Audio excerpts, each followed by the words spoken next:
He woke up at 4 a.m. and his bride was gone. The bathroom light was on, but she walked in from the main door. The next night, the same thing happened. Same time, the bride who opened the wrong door. It happened in London, just a year before we moved to the UAE. My husband worked at a refinery, and one evening he came home holding a wedding card. One of our young engineers, Shahzad, is getting married this Sunday, he said. I couldn't go, I had plans with the kids, so he went alone. That night when he returned, he was cheerful. Great wedding. The groom seemed really happy. And the bride? I asked. Didn't really see her, he smiled. Days passed, until one evening, he came home, pale and silent. Do you remember Shahzad? Yes, why? His wife died. Suddenly, I was stunned. No one knew how. Weeks later, we visited an old spiritual scholar, a man my husband deeply respected.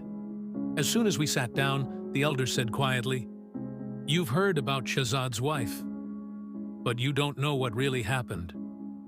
He told us what Shahzad had confessed.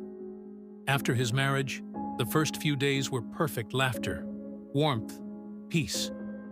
But then strange things began. Every night, Shahzad said, around 4 a.m., my wife disappears. He would wake up, find her side of the bed empty, and moments later she'd quietly walk back in, saying she had gone for fresh air. He didn't think much until it happened again. And again, always at 4 a.m. One night he stayed awake pretending to sleep. He saw her leave. Minutes later, faint light flickered from the rooftop. Curious and scared, he followed. Upstairs, under the moonlight, Shahnaz sat cross-legged, her hair loose, her head bowed, whispering something in a language he'd never heard. Shahnaz, he shouted. In that instant, a black shadow rose in front of her and threw him down the stairs. He woke up drenched in sweat, trembling, too afraid to ever question her again. From that night onward, she vanished every single night and returned just before dawn.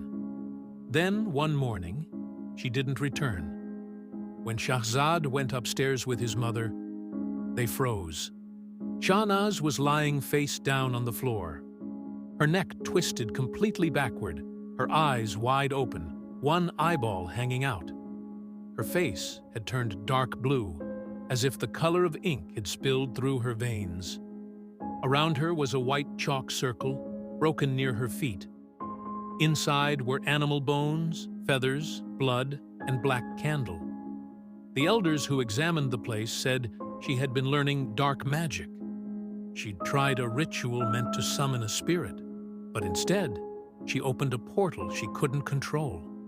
Greater than, she stepped out of her protection circle, the elder whispered, and something pulled her in. Since that night, Shahzad's never been the same. His body's weak, his eyes hollow, his nights sleepless. Some say she left him cursed. And the house where it happened?